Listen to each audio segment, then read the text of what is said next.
સંસ્કારી નગરી વડોદરાની મહારાજા સયાજીરાવ યુનિવર્સિટીમાં ફરી એકવાર ઘર્ષણની ઘટના સામે આવી છે. યુનિટ બિલ્ડિંગ નજીક બે જૂથ વચ્ચે મારામારી થઈ હોવાની પ્રાથમિક માહિતી મળી છે. દરમિયાન ભાગદોડમાં એક બાઇક આગળ જઈ રહેલી કાર સાથે અથડાતા કારને નુકસાન પહોંચ્યું હતું. સમગ્ર મામલે યુનિવર્સિટીના સુરક્ષા વિભાગે સયાજીગંજ પોલીસ મથકે અરજી આપતા પોલીસે તપાસ શરૂ કરી છે. સંસ્કારી નગરી વડોદરામાં આવેલી મહારાજા સયાજીરાવ યુનિવર્સિટીમાં કેટલાક વિદ્યાર્થી સંગઠનો દ્વારા પોતાનું વર્ચસ્વ જમાવવા માટે અવારનવાર ઘર્ષણના બનાવો સામે આવતા રહે છે. શૈક્ષણિક અને સકારાત્મક પ્રવૃત્તિઓ દ્વારા વિદ્યાર્થીઓમાં સ્થાન બનાવવાના બદલે કેટલીક વખત અસંસ્કારી કૃત્યો અને જૂથબાજીની ઘટનાઓ સામે આવતી હોય છે.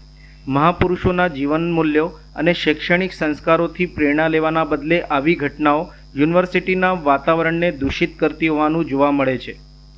વિદ્યાર્થી સંગઠનો વચ્ચે થતા આવા ઘર્ષણોની સીધી અસર સામાન્ય વિદ્યાર્થીઓ ઉપર પણ પડતી હોય છે. વિદ્યાર્થીઓને યોગ્ય દિશા મળે તે માટે શિક્ષકો, વાલીઓ તેમજ યુનિવર્સિટી તંત્રની પણ મહત્ત્વની જવાબદારી રહે છે. સરસ્વતીના વિદ્યાધામમાં વારંવાર બનતી આવી ઘટનાઓ અટકાવવા માટે યુનિવર્સિટી મેનેજમેન્ટે વધુ અસરકારક પગલાં લેવાની જરૂરિયાત અનુભવાઈ રહી છે.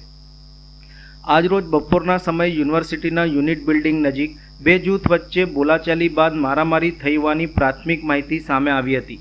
આ દરમિયાન ભાગદોડમાં એક બાઇક આગળ જઈ રહેલ ફોર વ્હીલ કાર સાથે અથડાઈ હતી, જેથી કારને નુકસાન પહોંચ્યું હતું.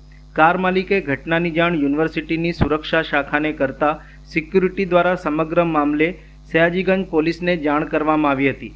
પોલીસ પણ સ્થળ ઉપર પહોંચતા કારની પાછળ એક બાઇક પડેલી હાલતમાં મળી આવી હતી. યુનિવર્સિટીની સુરક્ષા કર્મચારીઓના જણાવ્યા મુજબ બે જૂથ વચ્ચે કોઈ મુદ્દે ઘર્ષણ થઈ હોવાની શક્યતા છે. ભાગદોડ દરમિયાન બાઇક ચાલક વાહન સ્થળ ઉપર જ મૂકી ફરાર થઈ ગયો હોવાનું પ્રાથમિક તપાસમાં સામે આવ્યું હતું.